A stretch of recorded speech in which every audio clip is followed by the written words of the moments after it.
Today I'm going to crochet a vest, but not just any vest. I want this one to be super cute and a little bit witchy for Halloween, so I'm going to use my sun, moon and star granny squares.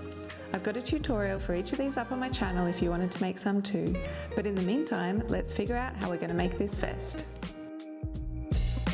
If you saw my top 10 crafty countdown to 2024 video, you're probably thinking, wasn't this supposed to be a jumper? And you would be right. But unfortunately, when I went to the yarn store, they only had one skein left of the yarn I'd been using and I needed 3. So I had to come up with a new plan. I sewed together the squares I already had, very roughly, so I could visualize what else I could possibly make with these. At first, I thought a top could be nice, but then I thought maybe an open front vest would be better. For doing a vest, I thought I could fold this in half, take off these bottom 2 squares to keep the vest sort of cropped and cute, and then add another square up the top here to be half the shoulder on the front and half on the back.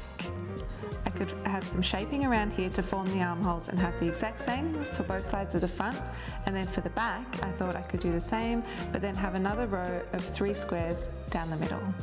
Also, seeing all the squares laid out like this made me think about how I wanted to arrange them. Because I've only got 3 designs, they're either going to fall in a diagonal pattern or have the same design next to each other.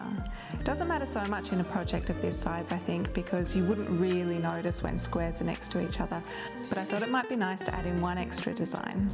I got this really nice yarn the other day and I was having play around with it, and I came up with this 4-pointed star, and I thought it'd be great to add a couple of these into the mix.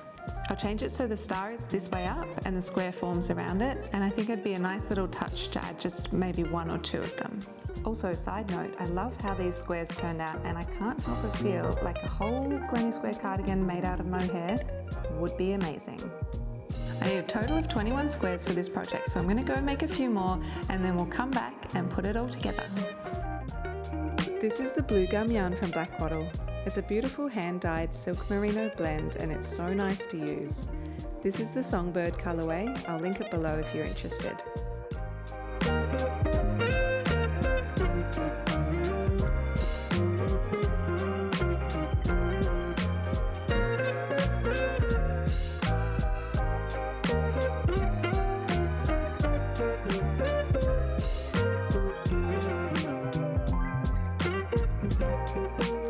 I made a few of these 4-pointed stars to throw into the mix as well. I think they're going to look really cute with the other squares. If you've made the sun, moon and star and you wanted to add one of these into anything you're making, head over to my TikTok because I'll put a little tutorial up there for how to do it. Now that I've finished all my squares, I need to weave in the ends, boring, and put them on the blocking board. I like to block my squares before I make something with them because it helps relax the fibres, neatens it all out and makes sure all the squares are the exact same size. All these squares are 4 by 4 inches, so I set up my board and then I just place the squares on using the pegs in the corner, push it down, and then I give it a little spritz with a bottle of water. Repeat this for each of your squares and then leave them to dry. I let these ones dry overnight, and then when I took them off, they were all beautifully square and even. You might have noticed I didn't weave in my ends before I blocked them, so I'm going to have to do it now. Do you weave in your ends as you go, or do you leave it all to the end as well?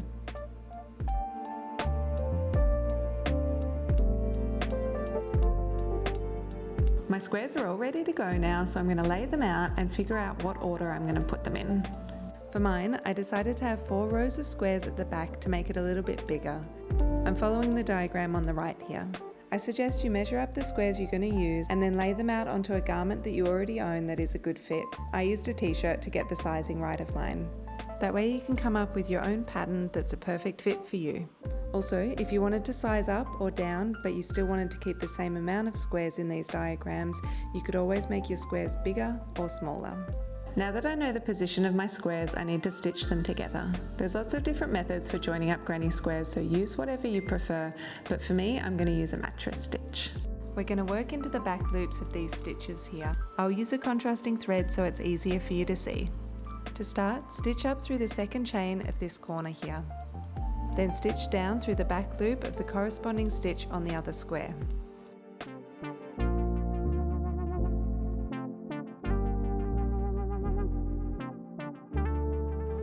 Then tie this off in a double knot. Stitch back up through the stitch you first went into, and then we're ready to start. Move over to the other square and then find the next stitch along. Stitch down through the back loop of this stitch. Then move back to the first square, find the next stitch up and stitch down through the back loop of this stitch.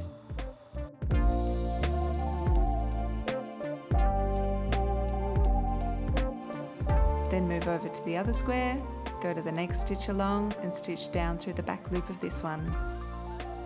You keep repeating this process the whole way along. Here's a different angle so it's easier to see.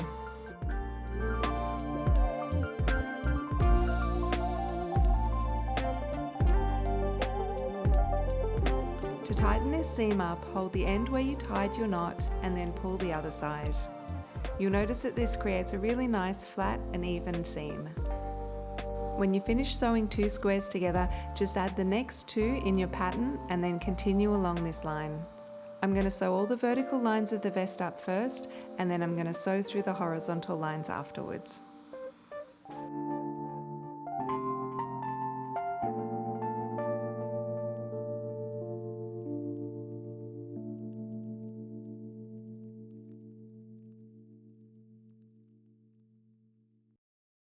Now that I've got it all stitched up, I want to work some extra stitches around the armholes to make these more rounded off.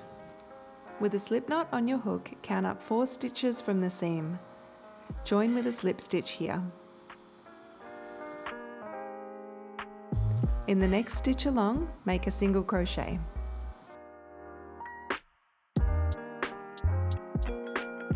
In the next stitch, do a half double crochet.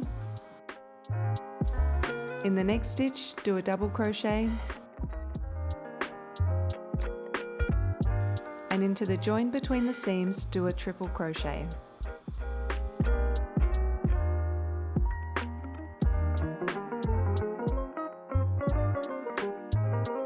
In the other seam of the square, do another triple crochet.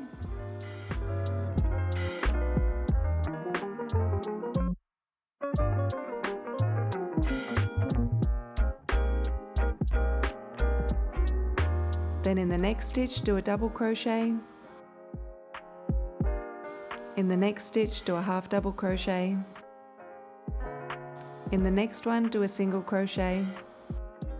In the next stitch, do a slip stitch, cut off your yarn, pull it through, and then tighten it off. Repeat this pattern for the front and back of each armhole and the 2 corners of the back neckline. We're almost at the end now, and I think it's looking really great, but I want to add a little something extra. I think a border around the armholes, hem and front would look really nice on this. I'm just doing a simple border of half double crochets the entire way around. Where 2 squares join, I like to do a decrease to even this space out. To do this, I yarn over, insert my hook in the first corner, pull through a loop, yarn over and pull through the next 2 loops on the hook. Then I yarn over, insert my hook into the seam between the 2 squares, pull through a loop, yarn over and pull through the next 2 on the hook. Then I yarn over, insert my hook in the last corner, pull through a loop, yarn over and pull through 2 on the hook. Then I yarn over and pull through all the remaining loops on the hook.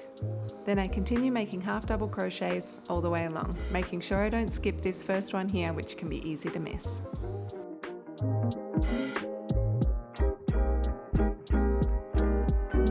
For the 2 front corners of the vest, I like to work 4 half double crochets.